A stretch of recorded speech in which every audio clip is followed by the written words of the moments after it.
Okay. Okay, అందరికీ హరే కృష్ణ. ఇవాళ మనం 5th చాప్టర్లో 11th శ్లోకం నుంచి స్టార్ట్ చేయబోతున్నాం. ఇప్పటిదాకా జరిగింది ఏంటంటే ఫోర్త్ చాప్టర్లో కృష్ణుడు ఏంటంటే దివ్య జ్ఞానం గురించి మాట్లాడాడు. దివ్య జ్ఞానాన్ని ఆయన చాలా కీర్తించాడు. దివ్య జ్ఞానం ఎంత గొప్పది అనేది అని చెప్పాడు. ఆ తర్వాత దివ్య జ్ఞానాన్ని ఎలా గురు శిష్య పరంపరలో ఎలా ఇస్తూ వచ్చాడో కూడా చెప్పాడు. ఆ తర్వాత గురు శిష్య పరంపరలో వచ్చిన ఆ జ్ఞానాన్ని ఉపయోగించి మనం ఆ జ్ఞానాన్ని కనుక ఆచరిస్తే ఆచరణలో పెడితే మనకి ఈ సంసార చక్రం నుంచి బయటికి రావచ్చు, అంటే మోక్షంకి వెళ్ళొచ్చు అని చెప్పాడు అనమాట. అండ్ ఈ దివ్య జ్ఞానాన్ని తీసుకోవడానికి అంటే జ్ఞాన సముపార్జనకి 2 మార్గాలు చెప్పాడు. ఒకటి ఏంటంటే నిష్కామ కర్మయోగం చేయడం వల్ల స్లోగా జ్ఞానంలోకి టర్న్ అవుతుంది. లేదా డైరెక్ట్ గా నువ్వు ఒక గురువుని ఆశ్రయిస్తే జ్ఞానం ఇస్తాడు ఆ గురువు. ఆ గురువుకి సేవ చేసి ఆయన నుంచి మనము ఆయన్ని ప్రశ్నించి తెలుసుకుంటే, అంటే వినయంతో సేవ చేయాలి, తెలుసుకుంటే కూడా జ్ఞానం వస్తుందని చెప్తాడు. అంతా చెప్పిన తర్వాత జ్ఞానం గురించి కృష్ణుడు అంటాడు ఫైనల్ గా, నవ్వు జ్ఞానం గురించి చెప్పాను కదా, నువ్వు యుద్ధం చేయని చెప్తాడు. మళ్ళీ యుద్ధం చేయంటాడు. సో అర్జునుడికి మళ్ళీ కన్ఫ్యూజన్ వస్తుంది. అర్జునుడు ఏమనుకుంటాడు, ఓకే జ్ఞానం అంటే ఏంటంటే ఇంకా ఒక వైరాగ్యం తీసుకుని నేను మోక్ష సాధనకి వెళ్ళాలి, ఇంకా నాకు ఇంకా పనితో పని లేదని అనుకుంటాను. మళ్ళీ ఆ కృష్ణుడు ఏమంటాడు, మళ్ళీ నీకు జ్ఞానం ఇచ్చాను కదా, నెక్స్ట్ నువ్వు యుద్ధం చేయంటాడు. మళ్ళీ సేమ్ డౌట్ అనమాట అర్జునుడికి. ఇంతకీ నేను జ్ఞానం జ్ఞాన యోగంలో వెళ్తూ జ్ఞాన మార్గంలో వెళ్తూ వైరాగ్యంతో సన్యసించాలా, లేకపోతే మళ్ళీ యుద్ధం చేయాలా? శాంతి గారు హరే కృష్ణ అండి. ఇప్పుడే స్టార్ట్ చేసాం. కృష్ణ అండి. హరే కృష్ణ, ఇప్పుడే స్టార్ట్ చేసాం, జస్ట్ రీకాప్ చేస్తున్నాను. సో మళ్ళీ నో అర్జునుడికి ప్రాబ్లం. సేమ్ డౌట్ వస్తుంది అనమాట, నేను ఇంతకీ యుద్ధం చేయాలా లేకపోతే సన్యసించాలా, whether to fight or not అనేది ఎప్పుడు అర్జునుడికి డౌట్ వస్తుంది మళ్ళీ. కృష్ణుడు ఏం చెప్తాడు, ఫస్ట్ మనం 5th చాప్టర్ ఫస్ట్ 10 శ్లోకాస్లో ఏం చూసామంటే, అర్జునుడు అడిగిన ఈ క్వశ్చన్కి కృష్ణుడు రిప్లై ఏం చెప్తాడంటే, కర్మ సన్యాసం అంటే కర్మయోగం సన్యాసం రెండు బెస్ట్, కానీ బెటర్ అర్జునుడికి ఏది బెటర్ అని చెప్తాడు అంటే, అర్జునుడు అంటే మనలాంటి వాళ్ళందరికీ ఏది బెటర్ అని చెప్తాడు అంటే, కర్మ సన్యాసించడం కన్నా, అంటే కర్మ చేయడం విద్యుత్ ధర్మాలు ఆపేయడం కన్నా కూడా వాటిని నిర్వర్తించడం బెటర్ అని చెప్తాడు. కర్మ చేయడమే బెటర్ నీకు అని చెప్తాడు. అండ్ కృష్ణుడు ఇంకా చెప్తాడు ఏంటంటే, ఈ కర్మయోగము సన్యాసం అంటే ఈ జ్ఞానయోగం రెండు కూడా ఒకటే, రెండు వేరు వేరు కాదు, ఎందుకంటే రెండిటి యొక్క గోల్ విష్ణువే కాబట్టి రెండు ఒకటే అని చెప్తాడు అనమాట. ఏ పాత్రలోంచి వెళ్ళినా భగవంతుని తెలుసుకోవడమే కదా అల్టిమేట్ గా చేసేది. సో యోగం అనే మాట అంటే మనం కర్మయోగం జ్ఞానయోగం అని చెప్తున్నాం కదా, యోగం అనే మాట ఎక్కడైతే వస్తుందో అది భగవంతుడితో కనెక్షన్ అని పెట్టుకోండి. యోగం అనే మాట వచ్చిందంటే భగవంతుడితో కనెక్షన్. భగవంతుడితో కనెక్ట్ అవ్వకపోతే అది యోగం కాదు, ఇంకేదో అవుతుంది. సో ఇప్పుడు కర్మయోగం ద్వారా అయినా సరే, అంటే పని ద్వారా మన యొక్క విద్యుత్ ధర్మాలు నిర్వహించడం ద్వారా నిర్వర్తిస్తూ భగవంతుని చేరుకోవడం ఒకటి, ఆయనతో కనెక్ట్ అవ్వడం. విద్యుత్ ధర్మాలు వదిలేసి సన్యసించేసి జ్ఞాన మార్గంలో భగవంతుడు తెలుసుకోవడం. సో రెండిటికి భగవంతుని తెలుసుకోవడమే గోల్ కాబట్టి రెండు ఒకటే అని చెప్తాడు అనమాట. కానీ బెటర్, మనలాంటి వాళ్ళందరికీ బెటర్ ఏం చెప్తానంటే పని చేయడం బెటర్, పని మానేయకూడదు అని చెప్తున్నాడు. పని మానేయమని కృష్ణుడు ఎప్పుడు చెప్పదు, కానీ పని ఎలా చేయాలో అనేది ఇంపార్టెంట్. అది చెప్పిన తర్వాత కృష్ణుడు ఇంకా ఆ ఒక ఈ మనం డిఫరెంట్ వైరాగ్యాల గురించి మాట్లాడుతున్నాం. ఇందాక శ్రీని చెప్పారు కదా, డిఫరెంట్ 5 kinds ఆఫ్ వైరాగ్యాలు. పాల్గు వైరాగ్యం అంటే ఇన్కంప్లీట్ వైరాగ్యం, ప్రసూతి వైరాగ్యం, శ్మశాన వైరాగ్యం, ఉమ్, తర్వాత యుక్త వైరాగ్యం అని చెప్తున్నాను కదా. ఈ వైరాగ్యాలన్నీ అంటే ఈ కృష్ణుడు యొక్క ఉద్దేశం ఏంటంటే, మనస్సు ప్యూరిఫై కాకుండా, అంటే మన హార్ట్ లో అనర్థాలు కామ క్రోధ లోభ మోహ మద మాత్సర్యాలు ఉంటాయి కదా, ఇవన్నీ పోకుండా సన్యసించకూడదు, అంటే పని వదిలేయకూడదు అన్నమాట. విద్యుత్ ధర్మాల్ని లోపల హార్ట్ ప్యూరిఫికేషన్ లేకుండా వదిలేయకూడదు. అలా చేయడం వల్ల ఏంటంటే, అంటే లోపల హార్ట్ ప్యూరిఫై అవ్వకుండా మనం కనుక విద్యుత్ ధర్మాన్ని వదిలేసి పని మానేసి సన్యసించేస్తే కనుక జరిగేది అసలు మనకి ఏ విధమైన సంతోషాన్ని ఇవ్వదు. అది ఇంకా ఇంకా మనం ఇంకా ఇంకా ఎంటాంగిల్ అయిపోతాం అని చెప్తున్నాడు అనమాట. అంటే మనసులో అనర్థాలు ఉన్నంత కాలం సన్యాసించలేము అనేది గుర్తుపెట్టాలి. డిస్టర్బెన్స్ క్రియేట్ చేస్తుంటాం మనకి. సో అనర్థాలను ఫస్ట్ జయించాలి. సో పని చేస్తూ భగవంతుడి కోసం పని చేస్తే అనర్థాలని ఆటోమేటిక్గా పోతాయని చెప్తుంది. తర్వాత కృష్ణుడు అలా పనిచేసే ఎవరైతే అలా చేస్తారో వాళ్ళు తామరాకనే నీటి బొట్టులా ఉంటూ పని యొక్క ఫలితాలు అంటకుండా ఈ ప్రపంచంలో పనిచేస్తారని చెప్తాడన్నమాట. అది దానికి ఎగ్జాంపుల్ ఇచ్చాడు కదా, తామరాకుని నీటి బిందువులాగా ఉండడం అనేది పద్మపత్ర అత్యంత శ్లోకంలో చెప్పాడు కదా. అలా పని చేస్తాడు నిత్య సన్యాసి అనేవాడు. అంటే యాక్చువల్గా పని చేస్తూనే సన్యసించిన వాడు ఏంటంటే తామరాకు మీద నీటి బట్టలా ఉంటాడు, పని చేస్తూనే ఉంటాడు కానీ కర్మ అంటదు అని చెప్తాడు. ఇవాళ మనం 11th శ్లోకం నుంచి స్టార్ట్ చేస్తున్నాం. 11th కి 29th మనం ఇంపార్టెంట్ శ్లోకాల దగ్గర ఆగి డిస్కస్ చేసుకుంటాం. మిగతా శ్లోకాలు ఆల్రెడీ కొంచెం అంటే ఆ మ్యాటర్ మీకు అర్థమైంది ఉంటుంది కాబట్టి దాంట్లో మనం స్పీడ్గా వెళ్తాం. ఓకే, ఎవరైతే చదువుతారో ట్రాన్స్లేషన్స్ వాళ్ళు రెడీగా ఉండండి. 11th శ్లోకం చదువుతున్నాను. 11th నుంచి స్టార్ట్ చేస్తుంది. ఓకే, కాయేన మనసా బుద్ధ్యా కేవలైరింద్రియైరపి యోగినః కర్మ కుర్వంతి సంగం త్యక్త్వాత్మశుద్ధయే. యోగులు సంగత్వాన్ని విడిచి కేవలం శుద్ధిపడే ఉద్దేశంతోనే దేహముతో, మనస్సుతో, బుద్ధితో, ఇంద్రియాలతోనైనా పనిచేస్తారు. ఇక్కడ కృష్ణుడు ఏం చెప్తుందంటే, ఈ యోగి ఎవరైతే ఈ కర్మ అంటకుండా పనిచేసే యోగి ఎవరైతే ఉంటారో, అంటే నిష్కామ కర్మ యోగి బేసికల్లీ, ఆ యోగి తన మనసుతోటి, బుద్ధితోటి, ఇంద్రియాలతోటి పనిచేస్తూనే ఉంటాడు. కానీ ఆయన పనిచేస్తున్న పర్పస్ ఏంటి? వాటిని ప్యూరిఫై, ఆత్మశుద్ధి అని చెప్పాడు కదా. సంగం త్యక్త ఆత్మశుద్ధి అంటే ఆత్మశుద్ధి కోసం పనిచేస్తాడు. పని చేస్తూ ఉంటాడు, ఫలితం ఆశించాడు. ఏం ఫలితం? ఒకవేళ ఫలితం ఆశించాడంటే ఏం ఫలితం ఆశిస్తున్నాడు అంటే ఆత్మశుద్ధి, ప్యూరిఫై అవ్వాలనే ఉద్దేశంతో పనిచేస్తుంటారు. భగవంతుడిచ్చిన ఈ దేహాన్ని, ఇంద్రియాలని, బుద్ధిని అన్నిటినీ ఉపయోగించి పనిచేస్తుంటాడు. తన బెనిఫిట్ కోసం కాదు, తన మెటీరియల్ ఎంజాయ్మెంట్ కోసం అడగట్లేదు అనమాట. ఆత్మశుద్ధి కోసం పనిచేస్తున్నాడు అనమాట. ఆ బెనిఫిట్ కోసం పనిచేస్తున్నాడు. ఓకే, మరి ఏ బెనిఫిట్ లేకుండా పనిచేయడం అంటే కనీసం అట్లీస్ట్ ఆత్మశుద్ధి కోసం పనిచేయడం అనేది బెటర్ అనమాట. భౌతికపరమైన బెనిఫిట్స్ ఏమి కోరుకోవట్లేదు అనమాట. బట్ అన్ఫార్చునేట్లీ ప్రస్తుత ప్రపంచంలో ఏంటంటే అందరూ రకరకాల పనులు చేస్తుంటారు. ఎన్నో మంచి పనులు, పుణ్యకర్మలు కూడా చేస్తుంటారు. దానాలు చేస్తారు, తపస్సులు చేస్తారు, యజ్ఞాలు చేస్తారు, అన్నీ చేస్తారు. కానీ ఏంటంటే ఆత్మశుద్ధి కోసం చేయటం లేదు ఎవరు. దేనికోసం చేస్తారంటే వాళ్ళ యొక్క సంపదను చూపించుకోవడం కోసం, వాళ్ళ గొప్పని చూపించుకోవడం కోసం, నలుగురిలో వాటి కోసమే చేస్తున్నారు. ఆత్మశుద్ధి కోసం ఎవరు చేయట్లేదు. మంచి కార్యక్రమాలు చేసినా కూడా ఆత్మశుద్ధి కోసం ఎవరు చేయట్లేదు అన్నమాట. కానీ చేయాల్సింది ఇది, ఆత్మశుద్ధి కోసం చేయాలని చెప్తారు. ఓకే, సో నెక్స్ట్ శ్లోకం చదువుతున్నా. 12th శ్లోకం. యుక్తః కర్మఫలం త్యక్త్వా శాంతిమాప్నోతి నైష్ఠికీం అయుక్తః కామకారేణ ఫలే శక్తో నిబధ్యతే. స్థిరమైన భక్తిని కలిగిన వాడు సర్వకర్మ ఫలములను నాకు అర్పించుటచే నిర్మలమైన శాంతిని పొందును. కానీ భగవద్భావము లేని వాడును మరియు తన కర్మ ఫలముల ఎడ ఆసక్తిని కలిగి ఉన్నవాడు నాకు మనుజుడు బద్ధుడగును. బేసిక్ గా కంపేర్ చేస్తున్నాడు అనమాట. కర్మయోగిని కర్మిని కంపేర్ చేస్తున్నాడు. ఎవరైతే ఫలితాన్ని ఆశించి పనిచేస్తారో వాడిని, ఫలితం ఆశించకుండా పనిచేసే కర్మయోగిని కంపేర్ చేస్తున్నాడు అనమాట. ఎవరైతే ఫలితం ఆశించకుండా పనిచేస్తారో, నిష్కామ కర్మ చేస్తారో వాళ్ళకి నిజమైన శాంతి లభిస్తుంది అని చెప్తున్నాడు. ఎవరైతే అలా చేయరు, ఎవరైతే ఫలితాన్ని ఆశిస్తారో, ఫలితం ఎప్పుడైతే ఆశించడం మొదలెడతాం, మనకి ఇలాంటి రిజల్ట్ కావాలని ఎప్పుడైతే అనుకుంటాం, ఆల్వేస్ యాంగ్జైటీ అనేది వస్తుంది అనమాట. సో యాంగ్జైటీ వచ్చిందంటే అది ఆటోమేటిక్గా మనకి రకరకాల ఫిజికల్, మెంటల్ డిసీజెస్కి దారితీస్తుంటుంది. యాంగ్జైటీ అనేది ఉరికినే పోదు కదా. లోపల యాంగ్జైటీ స్టార్ట్ అయిందంటే అది స్లోగా మన మెంటల్ మైండ్ తర్వాత బాడీలోకి డిసీజ్ రూపంలో వస్తుంది అనమాట. మెంటల్ డిజార్డర్స్ అనమాట. కానీ సో పీస్ కావాలన్నా, అంటే శాంతి కావాలన్నా కూడా ఫలితం ఆశించకుండా వల్ల శాంతి వస్తుంది అన్నమాట ఆటోమేటిక్గా. మనం ఏదైనా పని చేసినప్పుడు జస్ట్ మన బాధ్యత, ఇది చేయడం నా ధర్మం అని చెప్పి చేసి వదిలేసేయండి. ఇలాంటి రిజల్టే కావాలి. మన మనసులో బయటికి మనం చెప్తాం, నోటితో చెప్తాం అందరికి నాకు ఏ విధమైన దాని మీద ఆసక్తి లేదని చెప్తాం. కానీ మన మనసులో అంతర్లీనంగా ఆశ ఉంటుంది, ఏదో విధమైన ఆశ ఉంటుంది. లేదా ఎవరైనా గుర్తించాలి, లేదా మనం ఎంత వైరాగ్యంలో ఉన్నామనేది వేరే వాళ్ళు గుర్తించాలని కోరిక కూడా ఉంటుంది లోపల. మిమ్మల్ని మీరే చెక్ చేసుకుంటుండండి. అంతర్లీనంగా చాలా సటిల్ డిజైర్స్ ఉంటాయి అన్నమాట మనకి.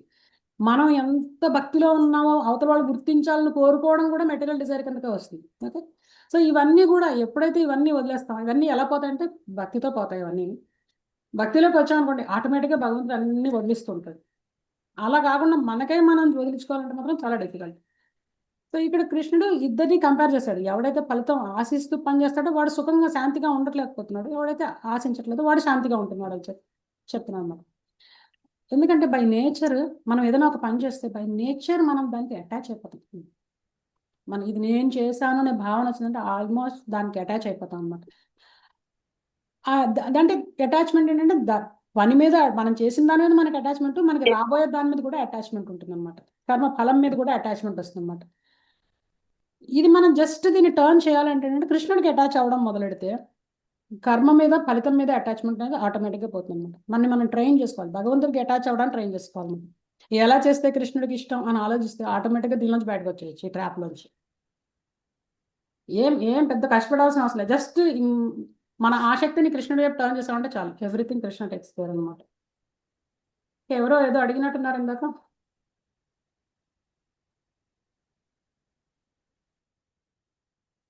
ఓకే, ఏమీ లేకపోతే నెక్స్ట్ 13th శ్లోకం.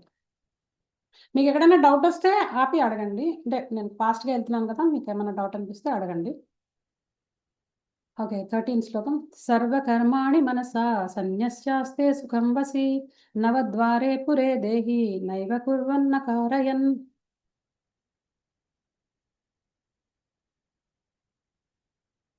Who's reading? నేను చదవాలమ్మా. చదువుతాను. శ్రీనివాస్ సార్ చదవండి. దేహదారి తన స్వభావాన్ని నియంత్రించి సమస్త కర్మలను మానసికంగా విడిచిపెట్టినప్పుడు కర్మను చేయకుండా కర్మకు కారణం కాకుండా ఉండి 9 ద్వారాలు కలిగిన పురములో అంటే భౌతిక దేహములో సుఖంగా వసిస్తాడు. Very good, thank you. Okay, ఇక్కడ కృష్ణుడు ఏంటంటే ఇక్కడ 2 ఇంపార్టెంట్ థింగ్స్. ఈ శ్లోకం ఇక్కడ నుంచి 3 శ్లోకాలు ఇంపార్టెంట్, ఇక్కడ కొద్దిగా టైం స్పెండ్ చేస్తాం. ఇక్కడ 2 ఇంపార్టెంట్ థింగ్స్ చెప్తున్నాడు కృష్ణుడు. ఇక్కడ కృష్ణుడు నవద్వార పురే దేహి అంటున్నాడు. అంటే 9 ద్వారాలు ఉన్న ఒక పురంలో ఉండడం అని చెప్తున్నాడు. అంటే మీకు ఎవరికైనా తెలుసా 9 గేట్స్ 9 గేట్స్ ఉన్న సిటీ ఏదైనా తెలుసా మీకు? 9 గేట్స్ ఉన్న సిటీ. మన హ్యూమన్ దేహం body. Mataji. Yes, human body. కృష్ణుడు మన దేహాన్ని ఒక 9 గేట్స్ ఉన్న ఒక సిటీతో కంపేర్ చేస్తున్నాడు. సిటీ ఆఫ్ 9 గేట్స్ అన్నారు. నవద్వార పురే దేహి అంటున్నాడు. మన ఓన్ బాడీ అన్నమాట. ఏంటి 9 గేట్స్ చెప్పండి, ఏంటా 9 గేట్స్? అంటే తెలిసిన వాళ్ళు, ఆల్రెడీ తెలిసిన 2 వాళ్ళు కళ్ళు, కాదు. ముక్కు, అమరావతి గారు ప్లీజ్ మీరు కొంచెం ఆగండి. వేరే కళ్ళ ద్వారా, ముక్కు ద్వారా, తర్వాత చెవుల ద్వారా, నోటి ద్వారా, మలమూస విసర్జన ద్వారా, ఇవి ఇవి నవరంధ్రాలు అంటారు. Yes, correct. ఇవి 9 గేట్స్. ఇవే 9 గేట్లు అంటే ఇవే, 9 ద్వారాలు అంటే ఇవే అన్నమాట, నవరంధ్రాలు. Very good, very good Alveni. 2 కళ్ళు, 2 నాస్ట్రిల్స్ అంటే ముక్కు రంధ్రాలు, 2 చెవులు, నోరు, తర్వాత మన యొక్క మూత్ర విసర్జన చేసేది మన యొక్క అంటే విసర్జక అవయవాలు 2, reproductive organ and anus and genitals అనమాట. ఈ 9 ద్వారాలు కింద కంపేర్ చేస్తున్నాడు. యాక్చువల్గా శ్రీమద్ భాగవతంలో వస్తుందన్నమాట. 4th cantoలో పురంజనుడి స్టోరీ వస్తుంది. ఆ పురంజనుడి స్టోరీలో ఇదే అనమాట. ఈ 9 గేట్స్ సిటీలోకి పురంజనుడు ఎంటర్ అవుతాడు అని చెప్పి ఒక అలగారికల్ స్టోరీ వస్తుందన్నమాట. అందులో ఈ తూర్పు వైపుకి 5 ద్వారాలు ఉంటాయి, ఉత్తర దక్షిణాల్లో 2 ద్వారాలు ఉంటాయి, పశ్చిమం వైపు 2 ద్వారాలు ఉంటాయి, ఇలా చెప్తారు. మన హోల్ బాడీని కంపేర్ చేస్తుంది అనమాట. తూర్పు వైపు అంటే మన సూర్యుడి వైపు తిరిగితే ఫేస్ చేసేవి ఏంటంటే కళ్ళు, ముక్కు, నోరు, ఇవన్నీ సూర్యుడికి ఫేస్ చేస్తాయి. సో ఈస్ట్ సైడ్ అనమాట. నార్త్, సౌత్ అంటే 2 చెవులు అనమాట. కింద మన ఏదైతే యానస్ జెనిటల్స్, మన మలమూత్ర విసర్జన చేసేది ఏదైతే ఉంటాయో అవి 2 పశ్చిమ ద్వారాల కింద కంపేర్ చేస్తారు అనమాట. చాలా బ్యూటిఫుల్గా ఉంటుంది అసలు ఆ స్టోరీ మొత్తం, అలగారికల్ స్టోరీ. ఇక్కడ కృష్ణుడు ఏం చెప్తున్నా, ఎవరైతే ఫలితం ఆశించకుండా పని చేస్తారో వాళ్ళు ఈ 9 ద్వారాలున్న దేహంలో ఈ సిటీలో హ్యాపీగా ఉండొచ్చు అని చెప్పి చెప్తున్నాడు. అంటే మన ఫలితం ఆశించకుండా కనుక పనిచేసినట్లయితే ప్రశాంతంగా ఈ బాడీలో మనం నివసించవచ్చు. మనకి ఫలితం ఎలాగో ఏదో ఒక ఫలితం వస్తూనే ఉంటుంది, ఫలితం రాకుండా పోదు. పని చేస్తుంటాం, టెన్షన్ లేకుండా ఉంటుంది అనమాట. టెన్షన్ లేకుండా ఈ బాడీలో హాయిగా ప్రశాంతంగా ఉండొచ్చు అని చెప్తున్నారు. నో స్ట్రెస్, నో యాంగ్జైటీ అనమాట. నీ పని నువ్వు చేయి, నీ బెస్ట్ ఎఫర్ట్ అంతా పెట్టి నీ శక్తి అంతా ఉపయోగించి, శక్తి వంచన లేకుండా పని చేయి, ఫలితాన్ని నాకు వదిలేయని చెప్పి చెప్తున్నాడు. అలా చేస్తే కనుక మనకి ఏదొచ్చినా సరే, కష్టం వచ్చినా సుఖం వచ్చినా భగవంతుడు ఇచ్చిన ప్రసాదం కింద భావిస్తే కనుక నువ్వు హ్యాపీగా ఉండొచ్చు ఈ దేహంలో అని చెప్పి చెప్తున్నాడు. అనవసరమైన యాంగ్జైటీలో లేకుండా. ఆ యాంగ్జైటీతో రకరకాల జబ్బులు వస్తుంది. సో అవి కంట్రోల్ చేసుకోవచ్చు అనమాట. అండ్ నెక్స్ట్ ఇప్పుడు 2వ పాయింట్. ఫస్ట్ పాయింట్ ఏంటంటే నవద్వార పురే దేహి అని చెప్పి చెప్పారు. 9 గేట్స్, సిటీ ఆఫ్ 9 గేట్స్ మన హ్యూమన్ బాడీ కంపేర్ చేశాడు. 2వ పాయింట్ ఏంటంటే 3 కర్తలు, ఏ పని చేసినా 3 కర్తలు ఉంటారని చెప్పి చెప్తున్నాడు అనమాట కృష్ణుడు.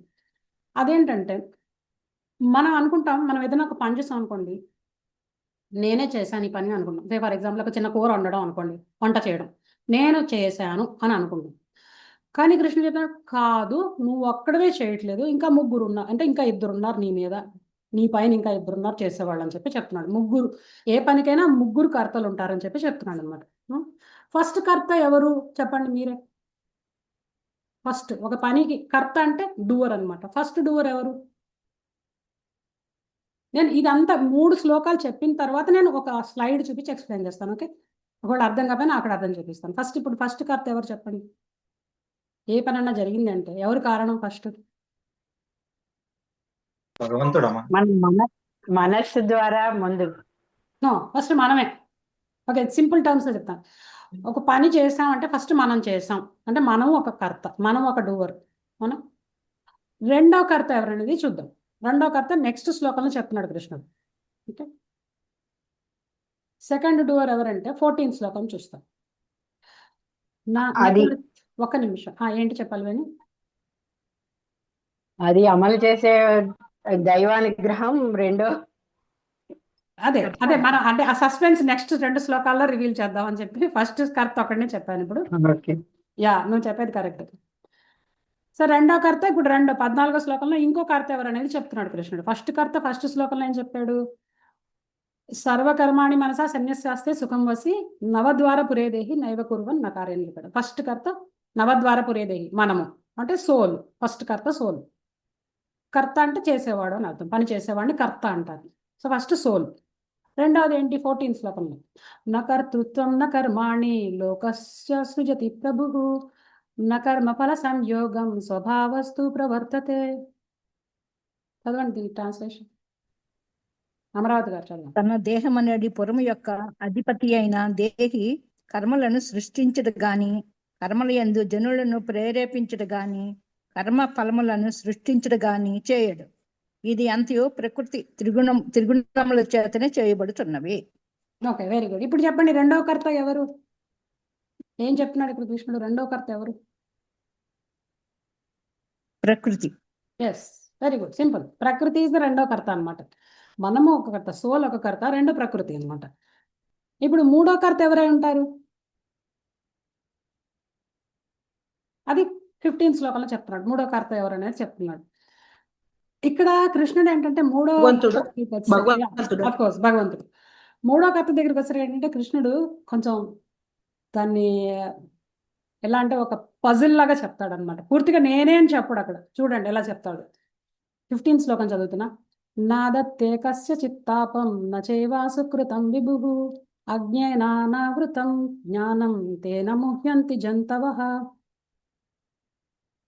ట్రాన్స్లేషన్. భగవంతుడు ఎవ్వని పాపాన్ని గాని పుణ్యాన్ని గాని తీసుకోడు. అయినా దేహదారులు తమ నిజమైన జ్ఞానాన్ని కప్పివేసే అజ్ఞానము కారణంగా మోహితులవుతారు. సో కృష్ణుడు చాలా తెలివిగా చెప్పాడు. నేనే కర్తని, ఇంకో మూడో కర్త నేనేం చెప్పట్లేదు ఇక్కడ. నేను ఎవరి పాపపుణ్యాలు తీసుకోనని చెప్పి చెప్తున్నాడు. అంటే అర్థం కృష్ణుడు కూడా వన్ ఆఫ్ ద కర్త కదా. నేను ఎవరి పాపపుణ్యాలు తీసుకోనని చెప్తున్నాడు, కానీ is also one of the కర్త అనమాట. దీన్ని కొంచెం ఇలా అర్థం చేసుకోవాలి. ఇప్పుడు నేను ఒక క్వశ్చన్ అడుగుతాను. అంటే ఇప్పుడు మన క్వశ్చన్ అడగకపోయినా మనకి జనరల్గా ఏమనిపిస్తుంది? ఫస్ట్ మనం అనుకుంటాం మనమే పని చేస్తున్నాం అని అనుకుంటాం. ఇప్పుడు కృష్ణుడు ఏం చెప్పాడు? నువ్వు కాదు, నీ ఒక్కడి వల్ల పని అవ్వట్లేదు, ఇంకా ఇద్దరు కర్తలు ఉన్నారు, మొత్తం ముగ్గురు కర్తలు ఉంటారు ఏ పనికైనా అని చెప్పి చెప్పాడు. దీన్ని ఎగ్జాంపుల్ రూపంలో చెప్తాను. మీరు ఒక కూర, ఒక ఐటెం చేయాలంటున్నారు. లేదు ఫర్ ఎగ్జాంపుల్ ఏదో వంకాయ కూర చేయాలంటున్నారు. మీకు వంకాయ కూర చేయాలనే కోరిక కలిగింది. కోరిక కలగగానే పని అయిపోవట్లేదు కదా అక్కడ. ఆ కోరిక తీరాలంటే ఫస్ట్ వంకాయ ఉండాలి కదా. మీకు చేయాలని కోరిక ఉంది, ఇంగ్రీడియంట్స్ ఉండాలి కదా. ఇంగ్రీడియంట్స్ ఎక్కడి నుంచి వస్తున్నాయి చెప్పండి? ఇంగ్రీడియంట్స్ ఎక్కడి నుంచి వస్తున్నాయి? కావాల్సిన వస్తువులు, ఆ కూర తయారు చేయడానికి కావాల్సిన వస్తువులు ఎక్కడి నుంచి వస్తున్నాయి? ప్రకృతి నుంచి వస్తున్నాయి. సో ప్రకృతిలోంచి ఈ కూరలు అన్నీ వస్తున్నాయి. బట్ ఆ కూరల్ని ఎవరు సృష్టించారు? భగవంతుడు. కనెక్షన్ అర్థమైంది కదా. భగవంతుడు ఆయన సృష్టించాడు కాబట్టి ప్రకృతిలోంచి వస్తున్నాయి మనకి. ఆ ప్రకృతిలోంచి వస్తున్నాయి కాబట్టి మనం చేయగలుగుతున్నాం. మనం అనుకుంటా నేనే చేస్తున్నా అంతా అని అనుకుంటాం. ఏ పనైనా తీసుకోండి మీరు. నేను జస్ట్ వంకాయ కూర ఎగ్జాంపుల్ చెప్పాను. మీరు ఏ పనైనా తీసుకోండి. ఐఐటి ఎంట్రన్స్ ఎగ్జామ్ రాయాలి, మీరు ఐఐటి ఎంట్రన్స్ ఎగ్జామ్ పాస్ అయ్యారు అనుకున్నాం. నేను ఐఐటి ఎంట్రన్స్ ఎగ్జామ్ పాస్ అయ్యానని చెప్తాం. కానీ పాస్ అవ్వడానికి నీకు ఆ తెలివితేటలు ఎవరు ఇస్తున్నారు? నీకు ఆ ఇంటెలిజెన్స్ ఎక్కడి నుంచి వస్తుంది? నువ్వు చదివింది గుర్తుపెట్టుకోగల శక్తి ఎక్కడి నుంచి వస్తుంది? అదంతా ఇంటెలిజెన్స్ నుంచి వస్తుంది, మన బుద్ధి నుంచి వస్తుంది. బుద్ధి అనేది భౌతిక పదార్థం, తెలుసా మీకు? బుద్ధి అనేది ఒక సూక్ష్మ భౌతిక పదార్థం. అది ప్రకృతి నుంచి వస్తుంది. బుద్ధి అనేది మనకు సూక్ష్మ భౌతిక పదార్థం. ప్రకృతి పంచభూతాత్మకమైన శరీరం మనది. మన ఈ శరీరంతో ఏ పని చేసినా కూడా ప్రకృతి నుంచే వస్తుంది మనకు శక్తి. ఆ ప్రకృతి దాని అంతటి పని చేస్తుందంటే పని చేయదు. ప్రకృతి భగవంతుడి అధీనంలో ఉంటుంది. సో అన్నిటికీ కారణం భగవంతుడు అనమాట. ఇప్పుడు రామ్ ప్రభు నెక్స్ట్ స్లైడ్ ఒకసారి చూపించండి. జస్ట్ మళ్ళీ వెనక్కి వెళ్ళాలి మనం. నెక్స్ట్ ఒక స్లైడ్ ఇది చూడండి. ముగ్గురు కర్తలు ఉంటారు. ఏ పనికైనా ముగ్గురు కర్తలు, 3 డూవర్స్ అని చెప్పాను కదా. జీవుడు అంటే మనం అందరం జీవులమే. జీవుడికి ఒక కోరిక జనరేట్ అవుతుంది, లోపల కోరిక కలుగుతుంది, ఏదో పని చేయాలని కోరిక కలుగుతుంది. ఆ కోరిక మన లోపలే పరమాత్మ ఉంటాడు. ప్రతి జీవి హృదయంలో పరమాత్మ ఉంటాడని చెప్పాను కదా. జీవికి మనసులో కోరిక కలగంగానే లోపల నుంచి పరమాత్ముడు దాన్ని శాంక్షన్ చేస్తాడు. ఓకే, శాంక్షన్ చేస్తాడు అనమాట. ఓకే సరే, అనుమతిస్తాడు అనమాట. ఓకే నీ కోరిక తీర్చుకో అంటాడు. అనగానే ప్రకృతి తల్లి లాంటిది. ప్రకృతి ఏం చేస్తుంది? ఓకే, తీర్చడానికి కావలసిన వస్తువులన్నీ మనకు సమకూరుస్తుంది అనమాట. ఏదైతే అది సమకూరుస్తుంది, ప్రకృతిలోంచి వస్తాయి. మనం చిన్న ఆవగింజ కూడా మనం తయారు చేయలేం. మనంతా మనం ఒక చిన్న ఆవగింజ కూడా తయారు చేయలేం. మనం ఏదో కూర చేసేసాం, లేకపోతే ఇంత పెద్ద వంటలు చేసేసాం అని చెప్పుకుంటాం. కానీ అన్ని ప్రకృతిలోంచి వచ్చిన ఇంగ్రీడియంట్స్ని యూజ్ చేసుకుని మనం చేస్తున్నాం. మన ఓన్ ప్రతాపం కాదు, అది ప్రకృతి ఇచ్చిన శక్తి. ఆ ప్రకృతికి ఆ శక్తి భగవంతుడు ఇస్తున్నాడు. సో ఏ పనికైనా ముగ్గురు కర్తలు ఎందుకుంటారన్నమాట. సో ఇప్పుడు నేను ఒక క్వశ్చన్ అడుగుతాను. మరి ముగ్గురు కర్తలు ఉన్నప్పుడు ఏదైనా పాపం పుణ్యం వచ్చినప్పుడు ముగ్గురికి రావాలి కదా, సమంగా షేర్ ఇవ్వాలి కదా. మరి ఎందుకు వెళ్ళట్లేదు షేర్ వాళ్ళకి? మనకే ఎందుకు వస్తుంది? పోని పుణ్యం పక్కన పెడతా, పాపం వచ్చేసరికి ఏదైనా అనుభవించాల్సి వస్తే మనమే ఎందుకు సఫర్ అవుతున్నాం? ఇప్పుడు ప్రకృతికి నువ్వు దేవుడికి కూడా ఇవ్వచ్చు కదా సమాన వాటా. చెప్పండి ఎందుకు ఇవ్వట్లేదు? కోరిక మనది కదా మాతాజీ. తెలిసిన వాళ్ళు చెప్పేయకండి అప్పుడే. కొంచెం కొత్త వాళ్ళకి ఛాన్స్ ఇద్దాం. పద్మ గారు హరే కృష్ణ. సో కోరిక ఫస్ట్ మనది కాబట్టి, ఎనీవే వెరీ గుడ్ అమరావతి గారు. మంది కోరిక ఫస్ట్ మనం కోరుకున్నాం. ఫస్ట్ ప్లేస్లో మన డిజైర్ని భగవంతుడు శాంక్షన్ చేస్తున్నాడు. భగవంతుడు శాంక్షన్ చేసిన డిజైర్ ప్రకృతి మనకి ఫుల్ఫిల్ చేస్తుంది అనమాట. ఇంకొక ఎగ్జాంపుల్ చెప్తాను. ఒకడెవడో దొంగతనం చేశాడు. వాడిని పోలీసు పట్టుకుని కోర్టుకి తీసుకొచ్చాడు, జడ్జి ముందు పెట్టాడు. జడ్జి వాడికి శిక్ష వేశాడు. జడ్జి వీడికి శిక్ష వేశాడు. క్రిమినల్ వచ్చాడు, పోలీస్ తీసుకొచ్చాడు కోర్టుకి. వాడికి జడ్జి పలానా ఒక 1 ఏడాది పాటు జైలు శిక్ష అన్నాడు. మనం వాడిని చూసి, శిక్ష పడిపోయిన వాడు జైల్లో ఉన్న వాడిని చూసి, అయ్యో పాపం వీడు ఎంత కష్టపడుతున్నాడు, ఇదంతా ఆ పోలీస్ వల్ల జరిగింది, ఆ పోలీసు వాడు అనవసరంగా పట్టుకున్నాడు వీడిని అని అంటామా? పోలీసుని బ్లేమ్ చేస్తాం వాడిని పట్టుకున్నందుకు. ఎందుకంటే వాడు శిక్ష అనుభవిస్తున్నాడు చూసి, పోలీసు వాడు పట్టుకున్నాడు కాబట్టి వాడు వల్ల వీడు సఫర్ అవుతున్నాడు అంటావా? లేకపోతే జడ్జి శిక్ష చేశాడు కాబట్టి జడ్జి వల్ల వీడు అనుభవిస్తున్నాడు అంటావా? ఎందుకంటే ఎవరిని బ్లేమ్ చేస్తాను చెప్పండి? వాడు పనిష్మెంట్ అనుభవిస్తున్నాడు అంటే ఎవరిని బ్లేమ్ చేస్తారు? వాడినే బ్లేమ్ చేస్తాం. ఎవరైతే తప్పు చేశాడో వాడిని బ్లేమ్ చేస్తాం. ఎందుకంటే వాడు తప్పు చేశాడు కాబట్టి పోలీసు వాడు లైన్లోకి వచ్చాడు, అక్కడి నుంచి జడ్జి దగ్గర తీసుకెళ్ళాడు, జడ్జి శిక్ష చేశాడు. సో ఇలాగే మన లైఫ్లో మనకి ఏమైనా కష్టాలు వచ్చాయంటే, మన అందరూ కష్టాలు పడుతున్న వాళ్ళని చూసి జాలిపడి, అయ్యో పాపం ఎంత కష్టపడుతున్నాడు, దేవుడు అనేవాడు ఉంటే ఇలా చేస్తాడా అని మనం దేవుడిని బ్లేమ్ చేసేస్తాము. లేకపోతే ఇంకా వాడి పరిస్థితుల్ని బ్లేమ్ చేస్తాము, కర్మని బ్లేమ్ చేస్తాం, అన్ని బ్లేమ్ చేస్తాం. కానీ ఫస్ట్ ప్లేస్లో కారణం వాడే అనే విషయం అందరూ మర్చిపోతారు. ఫస్ట్ అందరూ దేవుడిని తిట్టేస్తారు. ఫస్ట్ దేవుడు ఎంత నిర్దయుడు, ఇలాంటి వాడికి ఇంత అమాయకుడికి ఇంత శిక్ష వేస్తాడా అని ఫస్ట్ చూపు దేవుడి మీదకి వెళ్తుంది. అందరు వేళ్ళు దేవుడి మీకు చూపిస్తాయి ఫస్ట్, ఎందుకంటే ఆయన లోకు. కానీ రీజన్ ఏంటి? ఎందుకు వాడు శిక్ష అనుభవిస్తున్నాడు? దేవుడు కూడా జడ్జి లాంటి వాడు, ఎందుకు శిక్ష అనుభవించాడు అక్కడ అంటే, వాడు ఫస్ట్ తప్పు చేయబట్టి కదా శిక్ష వేసింది. ఇప్పుడు మనం ఎలాగైతే జడ్జిని ఎలా తప్పు పట్టమో, దేవుని కూడా తప్పు పట్టకూడదు. అలాగా వాళ్ళు చేసుకున్న వాళ్ళ కోరిక, ఎదురు వాళ్ళు మంచికైనా చెడ్డకైనా భగవంతుడు న్యూట్రల్గా ఉంటాడు. మనం ఎలాంటి కోరికలు కోరాలని మనం తెలుసుకోవాలి అనే నాలెడ్జ్ కూడా ఇస్తున్నాడు. సో శిక్ష పడి వాడు అనుభవిస్తుంటే వాడిని చూసి జాలిపడి దేవుడు తిడతారు అందరూ. కానీ యాక్చువల్గా తప్పు ఎవరు చేశారు? ఫస్ట్ ప్లేస్లో వాడు చేశారు. అందుకనే కృష్ణుడు ఇక్కడ తెలివిగా ఏం చెప్పాడంటే, ఎవరి పాపాన్ని కానీ పుణ్యాన్ని కానీ నేను తీసుకోనని చెప్పినాడు. అది మన పాప పుణ్యాలతో ఆయనకు సంబంధం లేదు. నువ్వు కోరుకున్నా నీ కోరిక తీరుస్తున్నాడు అంతే. నిష్పక్షపాతంగా ఉంటాడు కృష్ణుడు. మనం భక్తిలోకి వచ్చిన తర్వాత కృష్ణుడు పక్షపాతంగా ఉంటాడు. అప్పుడు కరెక్ట్గా ఓకే, ఇది తప్పైతే తప్పని చెప్తాడు, తప్పైతే తీర్చడు ఆ కోరిక. భక్తిలోకి రానంత వరకు కృష్ణుడు అంటే చాలా న్యూట్రల్గా ఉంటాడు. Once you take Krishna shelter అంటే భగవంతుడికి శరణాగతి చేస్తే, అప్పుడు ఆయన చెవుపుచ్చుకుంటాడు, చెవు మేలేస్తాడు. ఓకే దిస్ ఇస్ రాంగ్, ఇది నేను తీర్చను అంటాడు అంతే. నువ్వు ఎంత అడిగినా ఇవ్వడు. సో ఏది బెటర్ ఆలోచించుకోండి. ఓకే. కృష్ణుడు ఏంటంటే ఆయన మనకి ఆయనకేం అవసరం లేదు. ఎక్స్టర్నల్ థింగ్స్ తోటి ఆయన సంతోషంగా ఉంటాడని అనుకోకండి. ఆయన ఆత్మారాముడు. ఆయన మనకి కష్టాలు కలిగించడం ఆయన ఉద్దేశం కాదు. ఏ జీవికి కూడా ఒక పర్టికులర్ సిచ్యువేషన్లో ఏ జీవిని పెట్టడు ఆయన. ఆయనంతటా ఆయన పెట్టడు. జీవుడు తనంతటానే ఆ పర్టికులర్ సిచ్యువేషన్లోకి వెళ్తాడు, వెళ్ళి కష్టాలు అనుభవిస్తాడు. ఆయన శాంక్షన్ చేస్తాడు అంతే, అనుమతిస్తాడు. ప్రకృతికి ఓకే అంటాడు. ఎవరైతే జడ్జి ఎలాగైతే పనిష్మెంట్ ఇమ్మని చెప్పి పోలీసు వాడికి చెప్తాడో, అలాగే ఆయన కూడా న్యూట్రల్గా ఉండి తప్పు చేసిన వాళ్ళకి ఓకే పనిష్మెంట్ ప్రకృతి ఇస్తూ ఉంటుంది. పనిష్మెంట్ ప్రకృతి పోలీస్ డిపార్ట్మెంట్ లాగా అనమాట. ఆయన ఎవరి కష్ట సుఖాలకి ఆయన బాధ్యుడు కాదు. మన డిజైర్ ప్రకారం ఆయన తీరుస్తాడు అంతే. ఓకే, మనకు ఫ్రీడమ్ ఆఫ్ చాయిస్ ఇచ్చాడు. మనం కోరుకునే చాయిస్ మనకి ఇచ్చాడు. మనం అర్థించుకోవాలి, జ్ఞానం ఉపయోగించి మనం అర్థం చేసుకోవాలి ఏ కోరిక కోరాలి అనేది తెలుసుకోవాలన్నమాట. Okay okay let us go. Okay, ఎవరు అర్థమైందా ఈ పాయింట్? ఎవరికైనా అర్థం కాలేదా?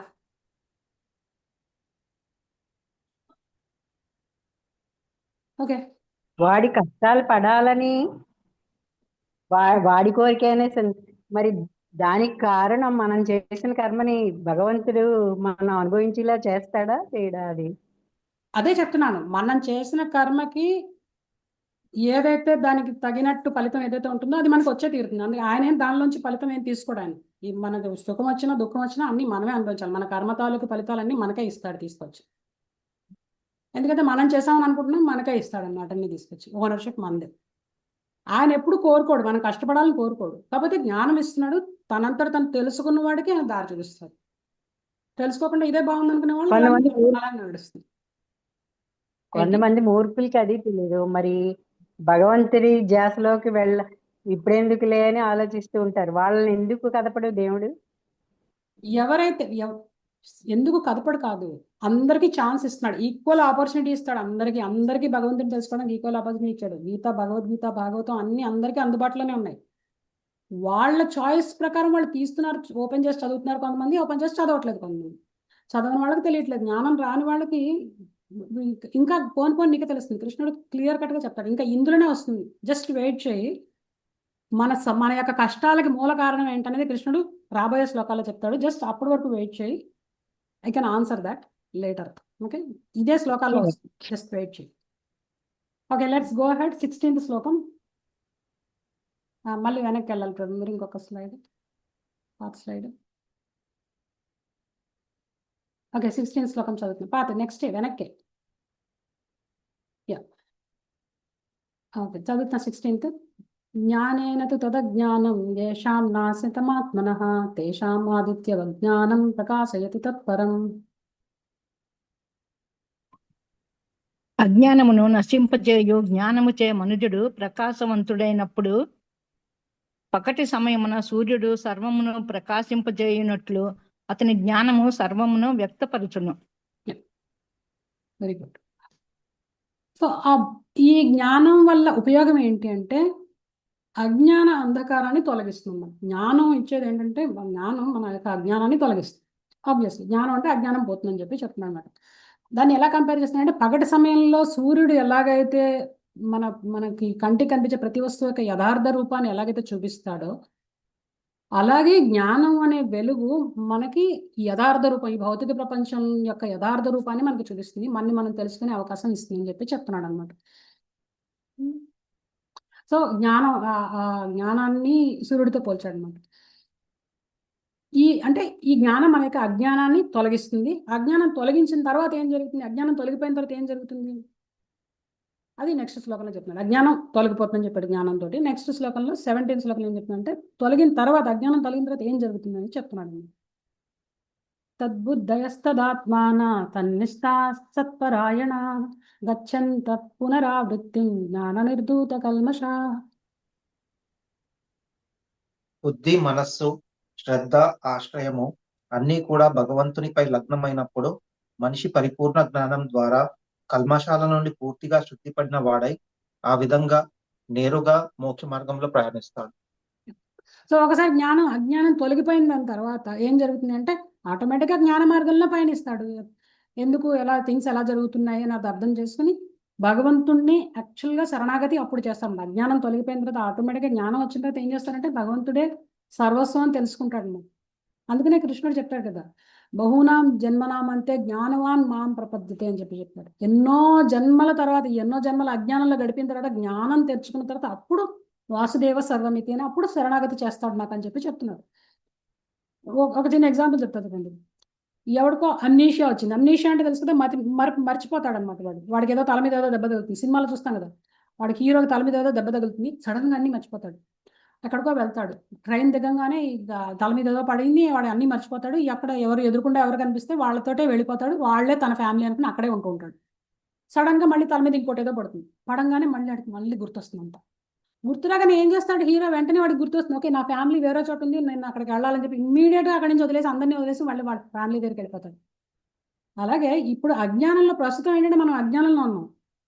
అజ్ఞానం వల్ల ఏంటంటే మనం ఇది భౌతిక ప్రపంచంలో ఇదే శాశ్వతం అనుకుని ఇక్కడే బతుకుతున్నాం అనమాట. ఇదే నా జీవితం, ఇదే నా సర్వస్వం అని ఇక్కడే ఉంటున్నాం అనమాట. ఈ ఎంజాయ్మెంటే ఇదే జీవిత జీవనం అనుకుంటుంది.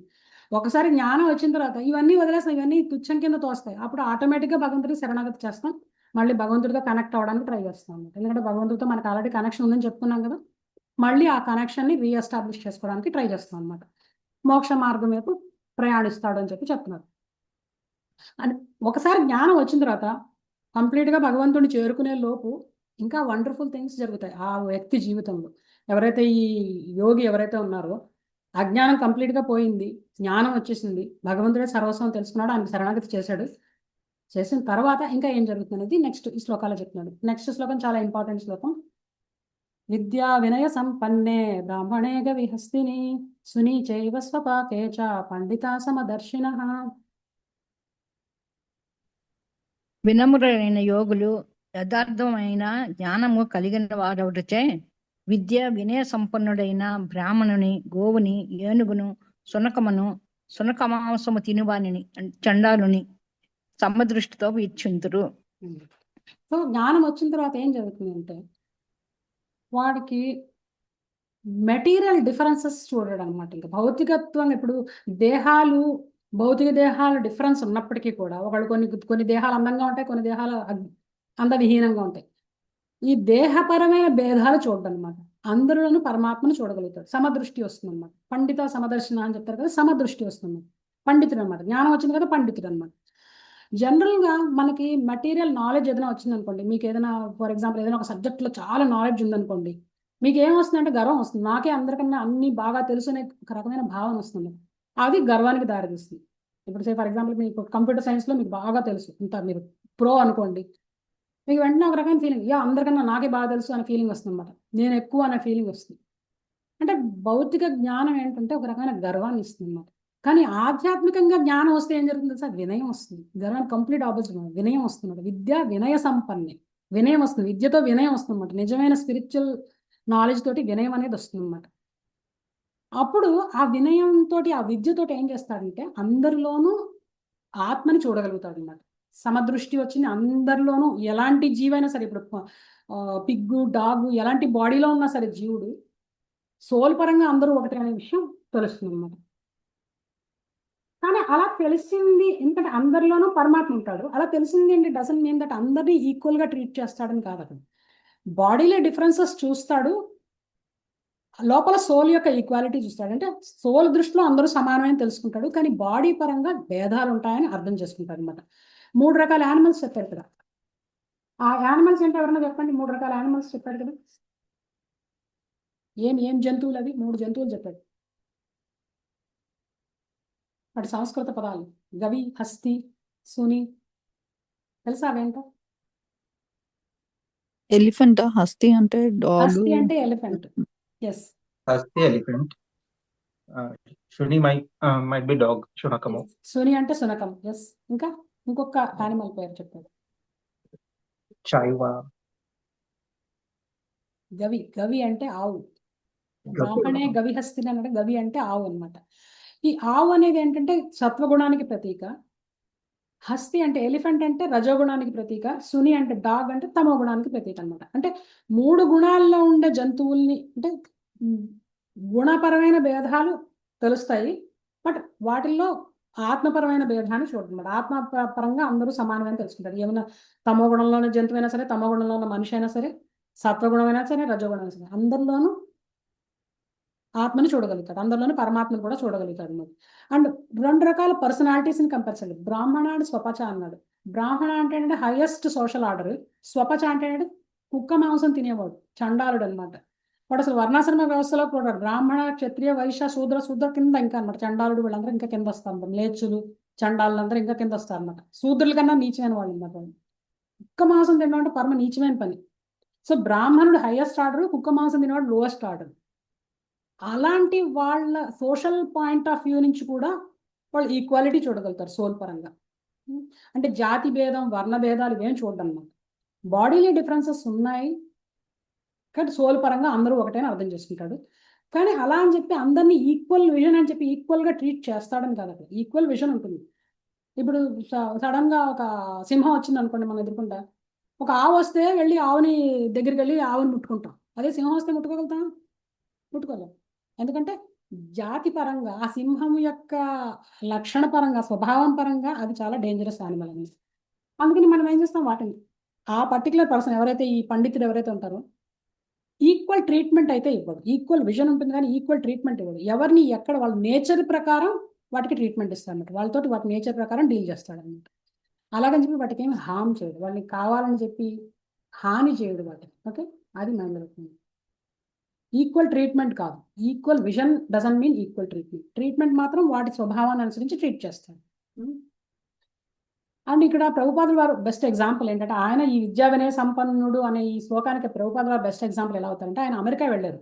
అమెరికాలో ఆయన మీట్ చేసిన పీపుల్ అందరూ కూడా డ్రగ్స్, ఆల్మోస్ట్ చాలా మంది పీపుల్ డ్రగ్స్ తీసుకునే టైప్ అనమాట, lowest level of human existence అన్నమాట. కానీ వాళ్ళలో ఉన్న సోల్ని చూసారు ఆయన. ఓకే, సోల్ పరంగా అందరికీ భక్తినిచ్చారు ఆయన. అందరికీ ఈ నా భేదం లేకుండా అందరికీ భక్తినిచ్చారు. ఏమైనా తాగుబోతున్నా సరే, డ్రగ్ తీసుకునేవాడైనా సరే, అందరికీ భక్తినిచ్చేసారు. కానీ when it comes to service, భగవంతుడి సేవ ఇచ్చేటప్పుడు మాత్రం ఆయన వాళ్ళ యొక్క స్వభావాన్ని అనుసరించి వాళ్ళని డిఫరెంట్ సేవల్లో పెట్టారనమాట. దిస్ ఇస్ కాల్డ్ పండిత అనమాట. స్పిరిచువల్ నాలెడ్జ్ ఉందన్నమాట ఆయన. ఎవరిని ఎలాంటి పనిలో పెట్టాలనేది క్లియర్ కట్గా తెలుసు. అందరినీ బ్రాహ్మణుల కింద చేయలేదు, అందరినీ అలా అని చెప్పి అందరినీ వేరే పనులలో పెట్టలేదు. వాళ్ళ స్వభావాన్ని అనుసరించి వాళ్ళకి, కానీ భక్తి ఇవ్వడం మాత్రం అందరికీ ఇచ్చాడు. ఎవరికి నో బార్ అన్నమాట. భక్తికి ఎవరు వస్తే వాళ్ళందరికీ భక్తి ఇచ్చాడు. Okay, now next let us go to 19th శ్లోకం. ఇహైవతైర్జిత సర్గో యేషాం సామ్యే స్థితం మనః నిర్దోషం హి సమం బ్రహ్మ తస్మాత్ బ్రహ్మణి తే స్థితా. ఎవరి మనస్సులో సమానత్వములో సమచిత్తతతో నెలకొని ఉన్నాయో వారు అదివరకే జన్మ మృత్యు స్థితులను జయించినట్టి వారు బ్రహ్మములాగా దోషరహితులు.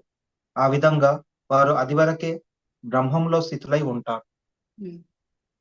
బేసిక్గా ఇందులో కృష్ణుడు ఏం చెప్తున్నాడు అంటే, వాళ్ళు ఇలా ఉండడం వల్ల, ఈ విద్యా వినయ సంపన్నతో ఈ సమదృష్టితో ఉండడం వల్ల ఏంటంటే, వాళ్ళు అంటే భగవంతుడి మీద ఆల్రెడీ వాళ్ళు భగవంతుడి సేవలో నెలకొని ఉన్నారు. సో భగవంతుడి సేవలో నెలకొనండి ప్రజల్ని ఈ సమదృష్టితో చూడటం మొదలుపెట్టినప్పటి నుంచి అన్ని జీవుల్ని, వాళ్ళు ఆటోమేటిక్గా వాళ్ళు ఈ యొక్క జన్మ మృత్యు చక్రాన్ని దాటేసినట్టే. వాళ్ళకి ఇంకా మళ్ళీ జన్మ అనేది ఉండదు. ఈ లైఫ్లో ఉన్నప్పుడే వాళ్ళు ఆల్రెడీ ఈ జన్మ మృత్యు సైకిల్ని దాటేశారని చెప్పి చెప్తున్నాడు. రాగ ద్వేషాలు ఏమీ లేవు అని వాళ్ళు ఆల్రెడీ బ్రాహ్మీ స్థితిలో నెలకొని ఉన్నారని చెప్పి చెప్తున్నాడు అన్నమాట కృష్ణుడు. సో బ్రాహ్మీ స్థితి అంటే ఏంటంటే కంప్లీట్గా ఫుల్ ఫోకస్ ఆన్ భగవంతుడి మీద ఫోకస్ ఉంటుంది. బ్రహ్మాన్ అంటే ఏంటంటే సచ్చిదానంద పర బ్రహ్మం అనమాట భగవంతుడు. వాళ్ళ యొక్క ఫోకస్ అంతా ఆయన మీద ఉంటుంది. కానీ మెటీరియల్ వరల్డ్లో ఉన్నారు కాబట్టి భౌతికపరమైన డ్యూటీలు అన్నీ చేస్తూనే ఉంటారు. వాళ్ళ ఫోకస్ ఎప్పుడు అక్కడే ఉంటుంది అన్నమాట, ఆయన మీదే ఉంటుంది. దాన్నే బ్రాహ్మీ స్థితి అని చెప్పి చెప్తుంది. ఇంకా సిమ్టమ్స్ ఇంకా చెప్తుంటారు. ఎవరైతే ఈ యోగంలో ఉన్నారో ఆయన యొక్క సిమ్టమ్సే చెప్తున్నారు అన్నమాట. 20th శ్లోకం చూద్దాం. Symptoms of a self realized soul అన్నమాట. సెల్ఫ్ రియలైజేషన్, ఆత్మదర్శి యొక్క లక్షణాలు ఎలా ఉంటాయనేది ఇందులో చెప్తున్నాడు కృష్ణుడు. ఈ శ్లోకాలన్నీ అవే ఆల్మోస్ట్. 20th శ్లోకం. న ప్రహృష్యేత్ ప్రియం ప్రాప్య నోద్విజేత్ ప్రాప్య చాప్రియం స్థిరబుద్ధిర సమ్మూఢో బ్రహ్మవిద్ బ్రహ్మణ స్థితి.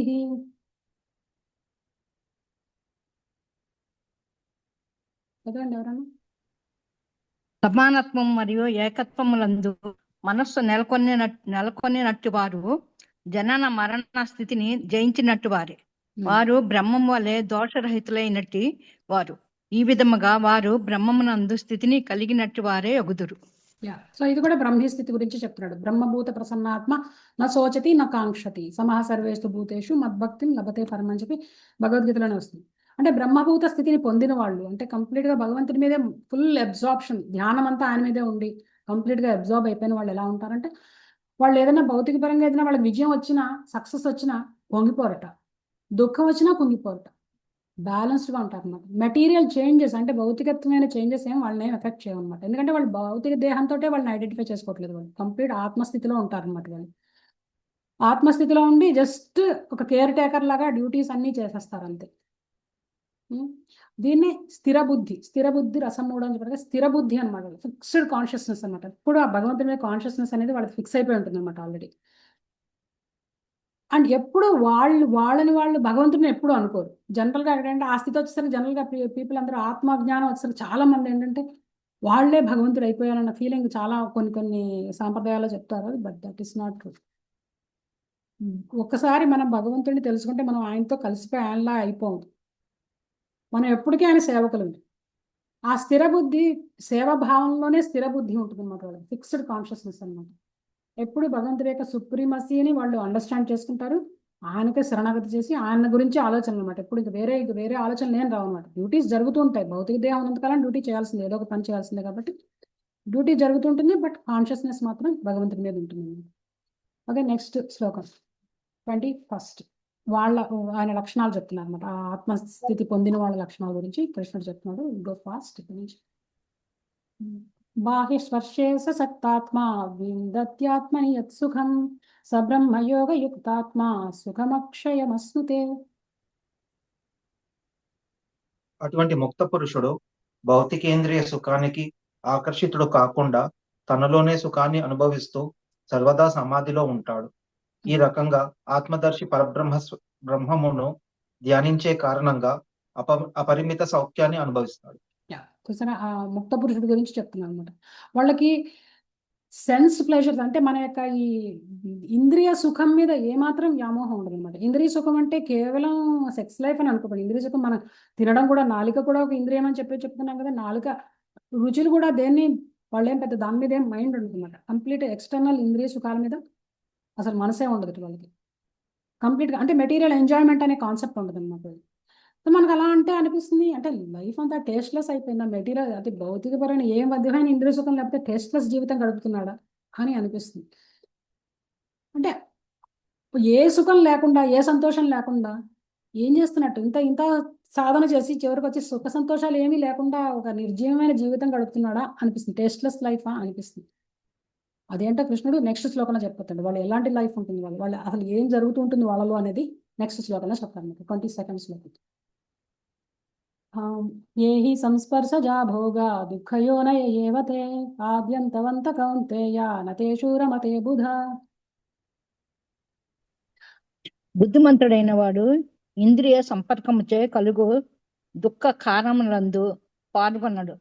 ఓ కౌంతేయ, ఆ సుఖములు ఆద్యంతములను కూడి ఉన్నందున తెలివి గలవాడు వాని యందు ప్రియమును పొందడు.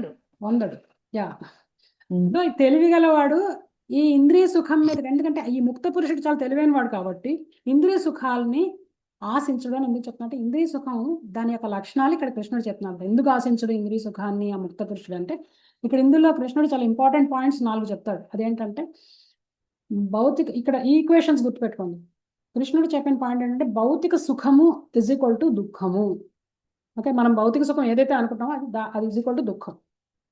సుఖం దుఃఖాన్ని కలిగిస్తుందని చెప్పి చెప్తున్నాడు. భౌతిక సుఖం ఇజ్ ఈక్వల్ టు దుఃఖం.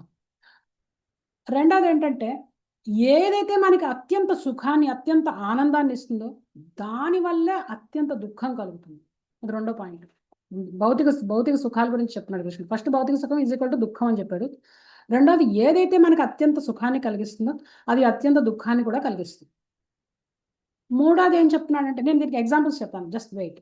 మూడోది ఏంటంటే ఈ ఇంద్రియ భోగం అనేది ఎలాంటిది ఏంటంటే జస్ట్ మన యొక్క ఇంద్రియాలు, ఇంద్రియ వస్తువులు ఇలా టచ్ చేసినప్పుడు కలిగే ఒక ఫీలింగ్, ఒక సెన్సేషనే ఇంద్రియ సుఖం అని అనుకుంటున్నాం. ఇంద్రియ వస్తువు ఇంద్రియాన్ని టచ్ చేసినప్పుడు కలిగేదే ఫీలింగ్నే మనం సుఖం అని అనుకుంటున్నాం అని చెప్పి చెప్తున్నాడు. అండ్ 4వ పాయింట్ ఏంటంటే ఈ ఇంద్రియ సుఖం ఏదైతే నువ్వు బాగుంది అనుకుంటున్నావు అది టెంపరీ, బికాస్ దానికి ఒక ఆది ఉంటుంది, ఒక అంతం ఉంటుంది. టెంపరీ మీనింగ్ ఏంటంటే దానికి ఒక స్టార్టింగ్ పాయింట్, ఒక ఎండింగ్ పాయింట్ ఉంటుంది, కాబట్టి దట్ ఈస్ టెంపరీ అని చెప్పి చెప్తున్నాడు. సో మెటీరియల్ హ్యాపీనెస్కి స్టార్టింగ్ పాయింట్ ఉంటుంది, ఎండింగ్ పాయింట్ ఉంటుంది. Okay, that is why it is temporary. Okay, నేను ఒక ఎగ్జాంపుల్ చెప్తాను. ఎగ్జాంపుల్ ఏంటంటే చాలా సింపుల్ ఎగ్జాంపుల్ చెప్తాను. మీకు గులాబ్ జామ్ అంటే ఇష్టం. గులాబ్ జామ్ అంటే అందరికీ తెలుసు, స్వీట్, చాలా ఇష్టం గులాబ్ జామ్ అంటే అనుకుందాం. సో గులాబ్ జామ్ తింటే మీకు ఆనందం కలుగుతుంది. మెటీరియల్ హ్యాపీ, కృష్ణుడు ఏం చెప్పాడు first equation? Material happiness is equal to దుఃఖం, అంటే భౌతిక సుఖం ఇజ్ ఈక్వల్ టు దుఃఖం అని చెప్పాడు. మీకు గులాబ్ జామ్ తింటే ఆనందం వస్తుంది అని అనుకుంటారు, కానీ అది దుఃఖం కలిగిస్తుంది అని చెప్పి చెప్తున్నాడు. ఎందుకు కలిగిస్తుంది అంటే ఎక్కువ తిన్నారనుకోండి, కొన్నాళ్ళ తర్వాత దానివల్ల ఏదైనా రోగం డెవలప్ అవుతుంది. ఓకే, అది దుఃఖాన్ని కలిగిస్తుంది. తర్వాత డాక్టర్ అది మానేమని చెప్తారు. ఇది సింపుల్ థింగ్. రెండో థింగ్ ఏంటంటే కృష్ణుడు ఏం చెప్పాడు? ఏదైతే నీకు ఎక్కువ సుఖాన్ని ఇస్తుందో అదే ఎక్కువ దుఃఖాన్ని కలిగిస్తుంది అని చెప్పి చెప్తాడు. For example same gulab jam example ఇస్తుంది. మీకు గులాబ్ జామ్ తినడం చాలా ఇష్టం, ఎక్కువ సుఖాన్ని, ఎక్కువ ఆనందాన్ని పొందుతున్నారు. అరే దానివల్ల ఎక్కువ దుఃఖం వస్తుందని చెప్పి చెప్తున్నాడు. దానివల్ల ఏదైనా డయాబెటీస్ వచ్చిందనుకోండి, అదే దుఃఖాన్ని కలిగిస్తుంది. అదే మన శరీరం లోపల ఉండే సిస్టమ్ అందరినీ నాశనం చేస్తుంది. ఓకే, పోనీ గులాబ్ జామ్ ఎగ్జాంపుల్ పక్కకి పెడితే సిగరెట్, ఆల్కహాల్, ఫస్ట్ పఫ్ ఎంతో హ్యాపీనెస్ని కలిగిస్తుంది వాళ్ళకి, ఒక ఫస్ట్ పెగ్ ఎంతో ఆనందం కలిగిస్తుంది, కానీ తర్వాత ఈవెన్చువల్లీ అదే అత్యంత దుఃఖాన్ని కలిగిస్తుందని చెప్తున్నారు. దానివల్ల లివర్ పాడైపోవడం, లేకపోతే లంగ్స్ పాడైపోవడం అని జరిగేది ఈ ఆల్కహాల్, సిగరెట్ల వల్ల. ఏంటంటే గులాబ్ జామ్స్ సింపుల్ ఎగ్జాంపుల్ చెప్తాను గులాబ్ జామ్ అనేది. And if you go to money, మీకు డబ్బు పట్ల ఆకర్షణ, డబ్బు అంటే అటాచ్మెంట్ ఉంది అనుకోండి, ఆ డబ్బే చివరికి మీకు అత్యంత దుఃఖాన్ని కలిగిస్తుంది. ఓకే, ఇది గుర్తుపెట్టుకోండి. అండ్ మీకు రిలేషన్షిప్స్, మీరు ఎవరికైనా అటాచ్ అయిపోయింది అనుకోండి, అబ్బా మా పిల్లలు, నా హస్బెండ్, లేకపోతే నా వైఫ్ అని బాగా అటాచ్మెంట్ ఉందనుకోండి, వాళ్ళ వల్ల ఎక్కువ దుఃఖం వస్తుంది. ఓకే, కృష్ణ చెప్పే ఈక్వేషన్ గుర్తుపెట్టుకోండి. ఇప్పుడు మీకు ఈ ఎక్స్పీరియన్స్ కాకపోయినా డెఫినెట్గా ఎక్స్పీరియన్స్ అవుతుంది తర్వాత, ఎందుకంటే అది ఇటర్నల్ ఈక్వేషన్స్ ఇవన్నీ. ఈ భౌతిక ప్రపంచంలో ఏదైనా సరే ఒక ఇంద్రియము, ఇంద్రియ వస్తువుని టచ్ చేసినప్పుడు కలిగే ఫీలింగ్, ఏహి సంస్పర్శజా భోగ అంటున్నాడు, అది సుఖం అని అనుకుంటున్నాడు. దుఃఖయోనయ ఏవతే అంటున్నాడు. దుఃఖయోని అంటే ఏంటంటే దుఃఖం పుడుతుంది దాంట్లో అని చెప్పి చెప్తున్నాడు అనమాట. ఏదైతే material sense object, sense object అంటే ఇంద్రియాలు, ఇంద్రియ వస్తువుల్ని తాకినప్పుడు అది దుఃఖానికే దారితీస్తుంది అని చెప్పి కృష్ణుడు చెప్తున్నాడు అనమాట. భౌతిక సుఖం దుఃఖానికి దారితీస్తుంది అంటే అర్థం అన్నమాట. అండ్ ఫైనల్గా ఇది టెంపరీ, భౌతిక సుఖం అనేది ఎప్పుడూ టెంపరీ అని చెప్పి చెప్తున్నాడు. ఎందుకంటే దానికి ఒక ఆద్యంతవంత కౌంతేయ అన్నాడు. దానికి ఒక ఆది ఉంటుంది, ఒక స్టార్టింగ్ పాయింట్, ఒక ఎండింగ్ పాయింట్ ఉంటుంది. ఎప్పుడైతే ఎండ్ అయిపోతుందో దుఃఖం, స్టార్టింగ్ పాయింట్ హ్యాపీగా ఉంటుంది, ఎండింగ్ పాయింట్ దుఃఖంగా ఉంటుంది. సో ఎవరైతే ఈ యోగులు ఉంటారో, ఈ ముక్త పురుషులు ఎవరైతే ఉంటారో, వాళ్ళు మెటీరియల్ థింగ్స్లో ఈ భౌతిక సుఖం పట్ల, ఇంద్రియ సుఖం పట్ల ఎందుకు వాళ్ళు అట్రాక్ట్ అవ్వరంటే వాళ్ళకి ఇవన్నీ తెలుసు, వాళ్ళకి నాలెడ్జ్ ఉంటుంది కదా, వాళ్ళకి ఇవన్నీ తెలుసు, రియాలిటీ తెలుసు. మెటీరియల్ సెన్స్ ఎంజాయ్మెంట్ వల్ల వచ్చే ఈ కష్టాలు, నష్టాలన్నీ వాళ్ళకి తెలుసు కాబట్టి వాళ్ళు దాన్ని ఛేదించేశారు అనమాట. ఎందుకంటే వాళ్ళకి హయ్యర్ టేస్ట్ ఉంది. వాళ్ళు ఏమి ఎంజాయ్ చేయట్లేదా లైఫ్ని అనడానికి లేదు, వాళ్ళకి హయ్యర్ టేస్ట్ వచ్చింది కాబట్టి ఈ లోవర్ టేస్ట్ని వదిలేస్తారు అనమాట. ఇంద్రియ సుఖాన్ని లోవర్ టేస్ట్, హయ్యర్ టేస్ట్ వచ్చింది కాబట్టి వదిలేస్తారు. అందుకే ఆ త్యాగే పాడతాడు కదా, శ్రీరామ నీ నామం ఎంత రుచిరా అంటాడు. నామ రుచి అనమాట ఆయనకి, నామం మీద రుచి వచ్చింది ఆయనకి. మనకి గులాబ్ జాముల మీద రుచి, ఆయనకి నామం మీద రుచి వచ్చింది. అలా ఆ రుచి రావాలన్నమాట మనకి, అది హయ్యర్ టేస్ట్ అంటే. అది వచ్చిన తర్వాత ఈ ఆటోమేటిక్గా లోవర్ టేస్ట్లన్నీ ఆటోమేటిక్గా వెళ్ళిపోతాయి అనమాట. అది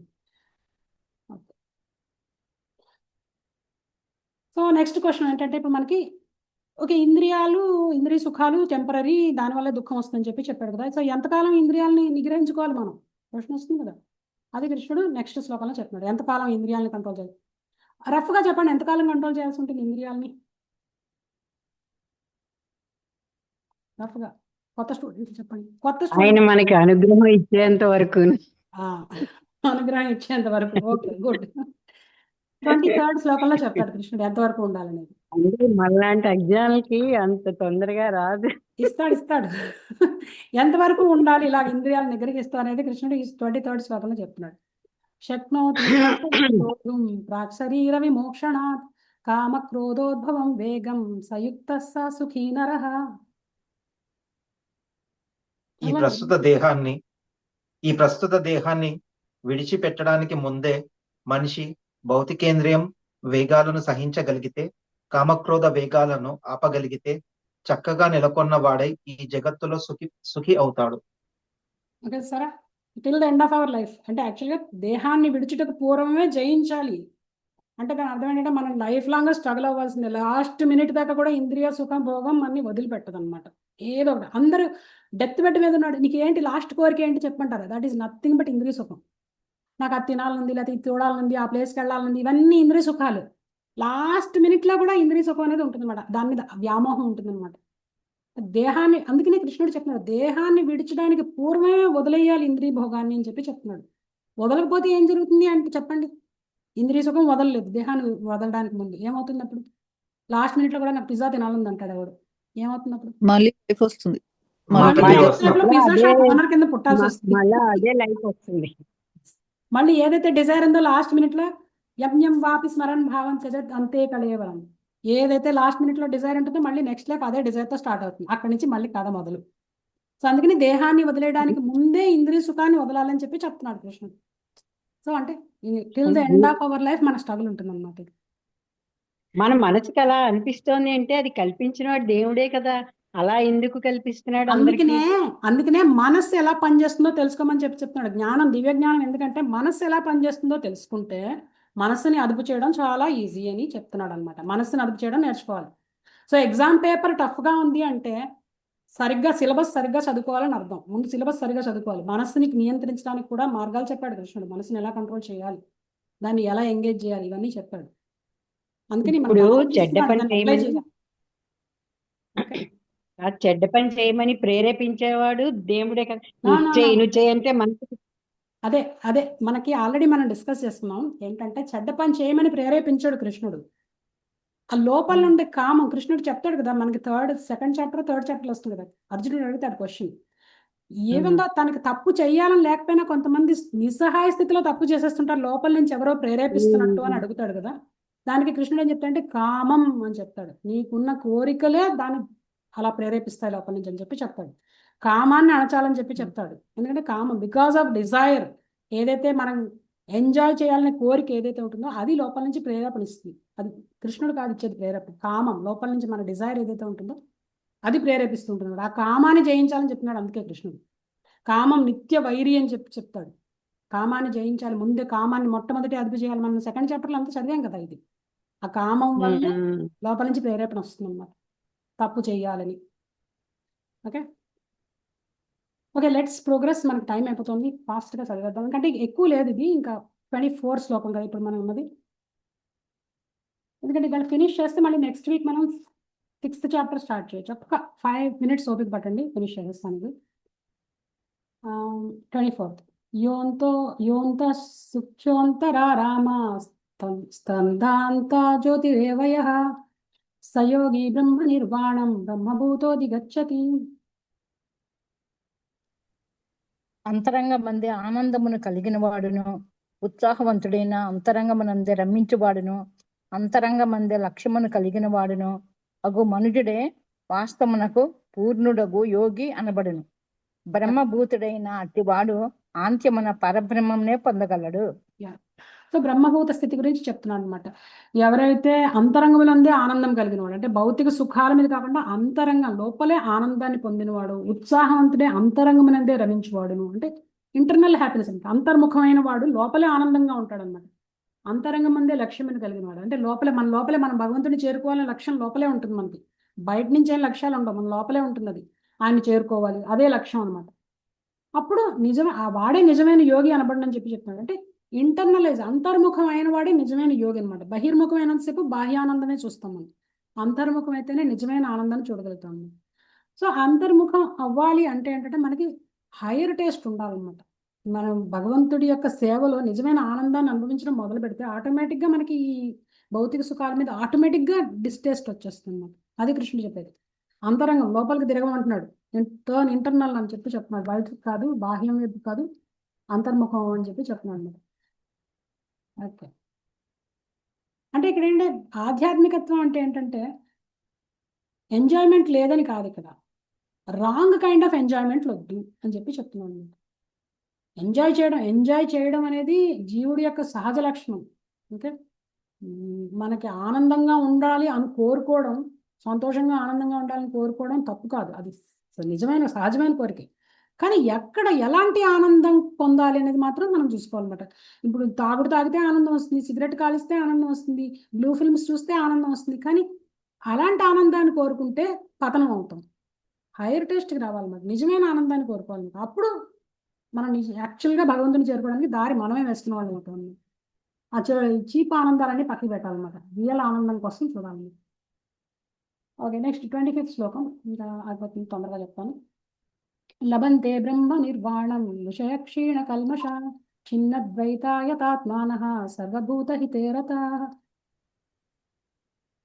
సందేహాల నుండి ఉత్పన్నమయ్యే ద్వంద్వాలకు అతీతులైన వారు, మనస్సులు అంతరంలోనే నెలకొనిన వారు, సకల జీవుల సంక్షేమానికై పనిచేయడంలో సర్వదా తలమునకలై ఉండేవారు, సమస్త పాపాల నుండి విముక్తులైన వారు అయిన జనులు బ్రహ్మములోనే ముక్తిని పొందుతారు. ఇక్కడ ఇంపార్టెంట్ పాయింట్ ఏంటంటే కృష్ణుడు చెప్పింది సర్వభూత హితేరత అన్నాడు కదా. సర్వభూత హితేరత అంటే వర్కింగ్ ఫర్ అదర్స్ వెల్ఫేర్ అన్నమాట. వేరే వాళ్ళు మానవ సేవ అనేది ఇక్కడ స్టార్ట్ అవుతుంది అన్నమాట. వాళ్ళు ఆల్రెడీ ఎంజాయ్ చేస్తున్నారు లోపల, అంతరంగంలోనే ఆనందంగా ఉంటున్నారు వాళ్ళు. ఆ ఆనందాన్ని నలుగురికి పంచాలనే ఉద్దేశంతో మానవ సేవ అనేది స్టార్ట్ చేస్తారు. అందరికీ భక్తిని ఇవ్వడం మొదలు పెడతారు అన్నమాట. బికాస్ దే ఆర్ ఎంజాయింగ్, వేరే వాళ్ళకి కూడా ఇస్తారన్నమాట. అంటే చాలా మంది అంటారు మానవ సేవ మాధవ సేవ అని చెప్తారు. కానీ అసలు మానవ సేవ అంటే ఏంటో తెలుసా? మానవులుగా మనం ఏదో డబ్బులు లేని వాళ్ళకి డబ్బులు ఇవ్వడం, బట్టలు లేని వాళ్ళకి బట్టలు ఇవ్వడం, తిండి లేని వాళ్ళకి తిండి పెట్టడం అనేది సేవ అని అనుకుంటాం. అది మెటీరియల్ ప్లాట్ఫామ్లో సేవే అది. కానీ వాళ్ళకి బాడీ పరంగా సేవ చేస్తున్నాం మనం. వాళ్ళకి బట్టలు లేవంటే బాడీ పరంగా బట్టలు ఇస్తున్నాం, ఓకే ఫైన్. తిండి లేదంటే తిండి పెట్టడం, ఫైన్, అది కూడా. కానీ యాక్చువల్గా ప్రాబ్లం ఏంటంటే వాళ్ళకి జ్ఞానం లేదు. అసలు ప్రాబ్లం అక్కడ వచ్చిందన్నమాట. వాళ్ళు ఎందుకు సఫర్ అవుతున్నారు, ఎందుకు అలాంటి స్థితిలో ఉన్నారనేది నాలెడ్జ్ లేకపోవడం వల్ల. సో వాళ్ళని ఉద్ధరించుకోవడానికి సంబంధించిన జ్ఞానాన్ని ఇస్తున్నారు. జ్ఞానం ఇవ్వడానికి, జ్ఞానదానం అనేది హైయెస్ట్ అనమాట. ఆ నాలెడ్జ్ని ఇవ్వడం వల్ల ఏంటంటే వాళ్ళు ఉద్ధరించుకోగలుగుతారు అనమాట.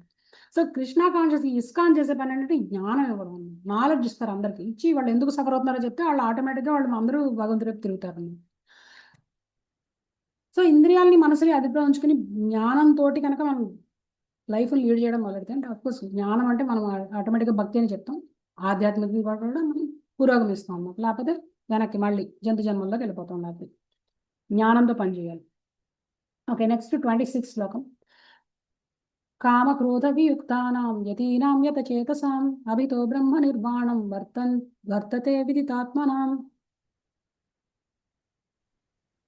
కామక్రోధముల నుండి విడివడిన వారును, ఆత్మదర్శులను, ఆత్మ సంయమమును కలిగిన వారును, సంపూర్ణత్వమును కొరకు నిరంతరము యత్నించు వారునగు మహాత్ములు అచిరకాలములోనే బ్రహ్మ నిర్వాణమును నిశ్చయముగా బడయుదురు. అంటే మనస్సుని ఇంద్రియాలని నిగ్రహించడం చాలా కష్టం అనిపిస్తుంది మనకి. కానీ పట్టుదలతో ఓపికతో సాధన చేస్తే అతి త్వరలోనే చేరుకోవచ్చు అని చెప్పి కృష్ణుడు భరోసా ఇస్తుంది. జస్ట్ యోగ మార్గంలో వెళ్ళాలంటే ఏంటంటే మైండ్ని, సెన్సెస్ని, అంటే ఇంద్రియాలని, మనస్సుని కంట్రోల్ చేయడం అనేది చాలా క్రూషియల్ ఆస్పెక్ట్. నెక్స్ట్ చాప్టర్ అదే మనకి.